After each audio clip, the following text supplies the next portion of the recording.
Oi, galera, bom dia, segunda-feira.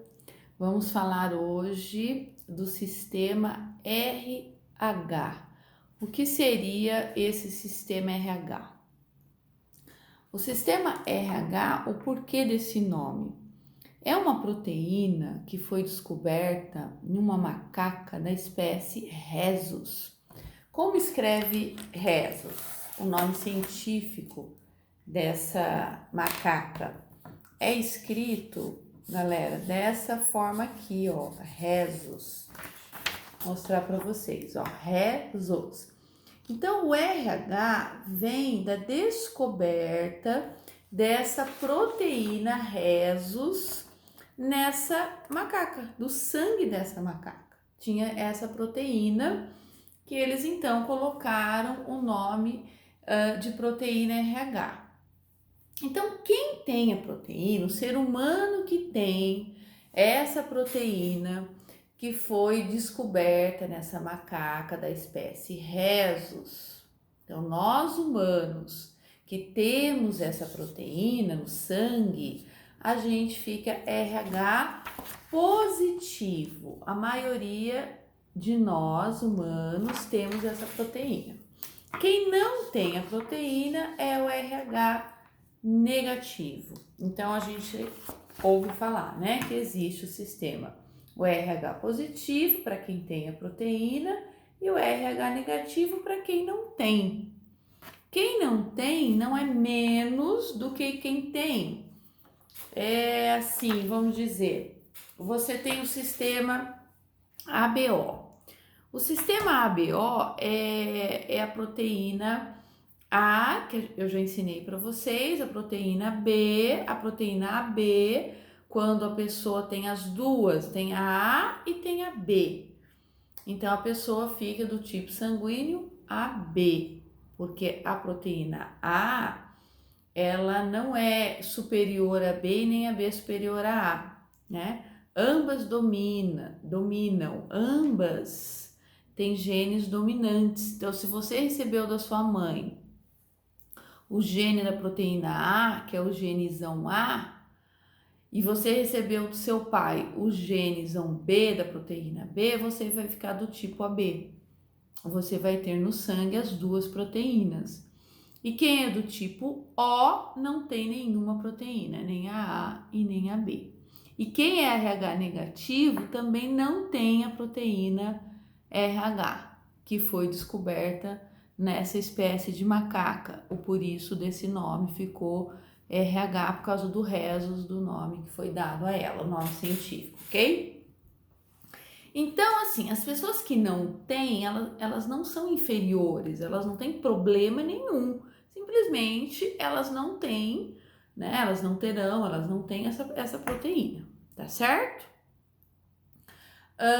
Então, veja bem, quem tem a proteína RH vai ter o gene dominante. Então, quem tem a proteína RH positivo, a gente diz que é o Rzão, Rzão ou Rzão, Rzinho. Então, vocês lembram que para cada característica do ser humano, nós sempre vamos ter dois genes. Vou pôr bem aqui pertinho para explicar para vocês isso, ó, aqui, ó. Vocês vão ficar aqui pertinho, a gente vai ficar pertinho. Olha aqui. RH positivo, a pessoa vai ser Rzão, Rzão ou Rzão, Rzinho. Em algumas nomenclaturas genéticas, pode ser também Dzão, Dzão ou Dzão, Dzinho. Se a pessoa for homozigota, né, Rzão, Rzão ou Dzão, Dzão, ela tem a proteína RH positiva. Para ela não ter a proteína, ela tem que ser como? Como que ela tem que ser? Lembra que eu expliquei? Tem que ter o gene recessivo em dose dupla. Então, ela tem que ser Rzinho, Rzinho, ou se for a letra D, Dzinho, Dzinho. Tá certo? Tá vendo aqui? Então, repetindo. Se a pessoa for RH positiva, ela é Rzão, Rzão ou Rzão, Rzinho, heterozigota. Ela tem um gene dominante, um gene recessivo. Como o gene dominante, o nome já está dizendo, domina o recessivo, então a pessoa é RH positiva, ela tem a proteína. Para não ter a proteína, ser RH negativo, ela não tem essa proteína que foi descoberta nessa macaca. O ser humano não tem. Então vai ser Rzinho, Rzinho. Recebeu Rzinho do pai no espermatozoide e o outro Rzinho veio da mãe no óvulo. Quando junta na fecundação, quando forma o embrião, Rzinho, portanto, RH negativo. Não tem ausência da proteína. Entenderam isso? Então, vamos imaginar um cruzamento, para eu já explicar para vocês um cruzamento. Então, vamos imaginar assim. A mãe é RH positiva, heterozigota. Então, a mãe vai ser isso aqui, Rzão, Rzinho. O pai, ele é RH negativo. Então, RH negativo, se tem um problema assim, com mãe positivo e pai negativo, como que vocês vão fazer o cruzamento? Rzão, Rzinho versus Rzinho, Rzinho. Lembram? Desse jeito. Então, a pessoa é RH negativa com RH positivo. O positivo pode ser heterozigoto ou homozigoto, que é o Rzão, Rzão. Se no problema não diz se é Rzão, Rzão ou Rzão, Rzinho, aí vocês vão ter que fazer dos dois jeitos, as duas probabilidades. No caso, se eu coloco heterozigoto, então é um positivo, um dominante e um negativo. Rzão, Rzinho, portanto. E RH negativo, sempre Rzinho, Rzinho. Aí faz o famoso quadradinho, que eu já expliquei para vocês em vários vídeos, para não ter confusão. Na hora do cruzamento, separa os genes, tá? Então, aqui fica o pai, Rzinho, Rzinho, a mãe, Rzão, Rzinho. Então, vai ficar Rzão, Rzinho aqui, Rzão, Rzinho aqui, Rzinho, Rzinho aqui e Rzinho, Rzinho aqui, tá? Para aprender direitinho a fazer esse cruzamento, assistam o vídeo do YouTube, cruzamentos em genética, correção dos exercícios de genética, e eu explico como faz, para quem não aprendeu, se vocês ainda estão com dúvidas. Na hora, então, de montar, vai ficar 50% de chance de ter filho positivo, nesse caso, e 50% de ter filho negativo, Rzinho, Rzinho, Rzinho, Rzinho. A probabilidade deu aqui a metade, 50% de cada, tá? Importante agora eu falar para vocês sobre uma doença chamada eritroblastose fetal. Então, o porquê de aprender tudo isso? Primeiro, para colocar a cabeça para funcionar, né? Para estimular o raciocínio, a criatividade de vocês.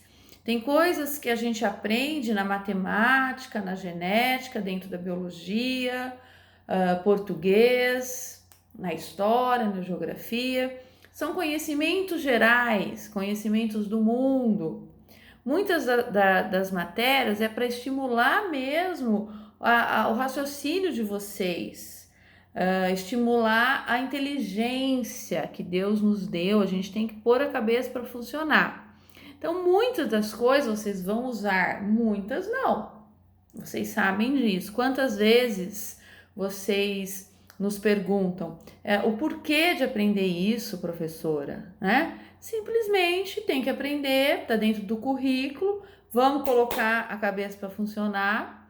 É isso, muitas coisas vocês vão usar e muitas não. No caso dessa doença de genética, é importante que saibamos o nosso grupo sanguíneo, sim. Se você for precisar de uma transfusão de sangue, né? Se você ficar doente, se o seu filho ficar doente, é muito importante essa descoberta, que saibamos o nosso tipo de sangue. Um dos motivos é por conta dessa doença que eu acabei de falar, a eritroblastose fetal, ou doença hemolítica do recém-nascido, ou doença rhesus, lembrando o nome aí científico da macaca, né? Porque veja bem, se você, mãe, mulher, for RH negativo, você não tem essa proteína. Mas você casa com seu marido que ele é RH positivo. Então você pode ter 50% de chance, ou 25%, depende, de ter um filho positivo igual ao pai. Esse filho positivo igual ao pai, quando então você está no período gestacional, na gestação, a criança vai produzindo anticorpos, perdão, a mãe vai produzindo anticorpos para combater as hemácias do filho, porque para ela é um antígeno, é um corpo estranho que está entrando no organismo. Ele tem toda a comunicação através do cordão umbilical e via placenta. Então, ocorre comunicação direta do sangue da mãe com o sangue do filho. Então, você, mulher, RH negativo, se você fizer essa descoberta, eu sou RH negativo, descobri isso na minha vida, né? Lógico que quando você engravida, é importante fazer o pré-natal, todos os exames. Um dos motivos é por causa dessa doença, né? Porque se você for negativa, você tem que se preparar no período da gestação. Porque na primeira gravidez não ocorre nada com o feto, mas na segunda gestação, o batalhão de anticorpos que a mãe produziu para atacar as hemácias do filho já estão prontas para a segunda gestação. Aí a criança pode levar à morte, pode nascer com uma grave anemia. Então, são várias coisas acontecem com esse recém-nascido. Então, a mãe ela tem que se prevenir, ela tem que tomar uma vacina ou uma medicação para inibir a produção desses anticorpos que vão atacar as hemácias da criança. Então, essa doença, o nome dela é eritroblastose fetal ou doença hemolítica do recém-nascido. Só acontece quando a mãe é RH negativa e o filho positivo. O contrário, não acontece nada, certo? Se a mãe for positiva e o filho é negativo, se ambos são negativos ou positivos, não tem problema nenhum. Então, guardem bem, porque costuma cair em prova. Quando ocorre essa doença? Então, lembrem bem, quando a mãe é RH negativo, ela é Rzinho, ela não tem a proteína e o seu filho tem, porque o filho puxou provavelmente ao pai geneticamente. Nesse caso do cruzamento que eu acabei de fazer aqui para vocês. Então, veja bem, o filho é negativo, a mãe é RH aqui, ó, negativo, a mãe. Eu vou circular aqui, vou fazer o símbolo feminino do espelho. E o pai é o escudo, geneticamente, ó. Né? Pai, mãe. Então, o que acontece? O pai, ó, RH, Rzão, RH positivo, Rzão, Rzinho. A mãe, RH negativo, Rzinho, Rzinho. A probabilidade de nascimento é 50% de filho positivo e 50% de negativo. Então, se os filhos são assim, igual a ela, não tem problema. Se a criança nascer igual ao pai, ó, Rzão, Rzinho, for positiva, aí a mãe tem que tomar, então, essa vacina, essa medicação para bloquear a produção dos anticorpos. Vocês entenderam? Espero que sim. No próximo vídeo a gente continua falando. Eu vou passar, né, os problemas no Facebook, Google Drive. A escola vai sempre, né, disponibiliza para vocês toda semana os exercícios. Não deixem de fazer. Sempre quando a escola disponibiliza durante a semana ou passa uns dias, eu faço os vídeos para vocês. Eu gosto de estar explicando, fazendo, retomando. E se vocês tiverem dúvidas, estou no Classroom todo dia, menos de quinta, que tem a TPC. Então vocês podem entrar em contato via Classroom, via e-mail, para a gente tirar as dúvidas, tá bom? Então até o próximo vídeo, fiquem bem. Tudo de bom.